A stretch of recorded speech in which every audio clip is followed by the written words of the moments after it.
साथियों, एक नए वीडियो के साथ एक बार फिर से आपसे हो रही है मुलाकात। इस बार बात करेंगे कि आखिर क्यों कुछ लघु उद्यमी स्वरोजगार शुरू करने के बाद भी लंबे समय तक संघर्ष करते रहते हैं।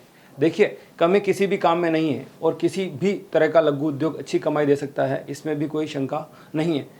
फिर भी कुछ हमारे साथी संघर्ष करते हुए नज़र आ ही जाते हैं। किसी भी लघु उद्योग को सफलता के साथ संचालित करने के लिए 3 बहुत ही ज़रूरी चीज़ें हैं। पहली, सही मशीनों का चयन।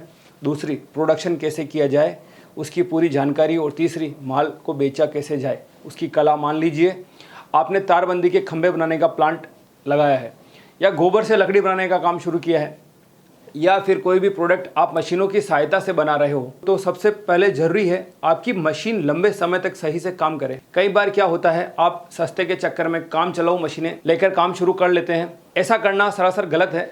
मुट्ठी भर नोट बचाने की कोशिश में आपने अपने उद्योग की नींव ही कमजोर कर ली है, तो ऐसा करने से बचें। देखिए, वनस्पति तेल से बनने वाला घी और गाय का शुद्ध देसी घी, दोनों के दाम अलग अलग होते हैं। आप जैसा दाम दोगे वैसा ही प्रोडक्ट आपको मिलेगा। अब जब बाजार में ही चल रहा है देसी घी, तो आप डालडा बेचकर पैसा कमा लोगे, ऐसा सोचना गलत है। इसलिए हमेशा आपके उद्योग से संबंधित मशीन का चयन सावधानी से किया जाना चाहिए। साथ ही ये भी जरूरी है, जो कंपनी उस मशीन का निर्माण कर रही है, वो मशीन बेचने के बाद आपको समय समय पर तकनीकी खराबी आने पर सेवा दे भी पाएगी या नहीं, ये भी आपको पता होना जरूरी है। इसलिए कंपनी के पास customer care staff, sales support staff और टेक्निकल मेंटेनेंस स्टाफ है या नहीं, आपको पता करने के बाद ही उस कंपनी की मशीन लेनी चाहिए। प्रोडक्शन कैसे करना है, कच्चा माल क्या क्या चाहिए प्रोडक्ट बनाने के लिए, जो मशीन ऑपरेट करने वाला है उसे सभी जानकारी है या नहीं, अनुभव है या नहीं, ये है दूसरा कारण जो आपके उद्योग को विकसित होने से रोकता है। आपके उत्पाद की क्वालिटी अगर आप बनाकर नहीं रखेंगे तो बाजार में आपका प्रोडक्ट कुछ दिन तो चल जाएगा, लेकिन उसके बाद ग्राहक आपसे कन्नी काट लेगा। तीसरा, माल को कैसे बेचा जाए, तो इसके लिए सबसे जरूरी होता है अपने प्रोडक्ट का सही मूल्य निर्धारित करना। आप ज़्यादा कमाने के चक्कर में दाम ज़्यादा रखते हो, ग्राहक सबसे पहले यहीं पर बिगड़ जाता है। और अगर आप ज़्यादा माल बेचने के चक्कर में दाम कम रख देते हो, तो भी ग्राहक हर बार उतना ही पैसा देना चाहेगा जितना कि उसने पहले दिया था।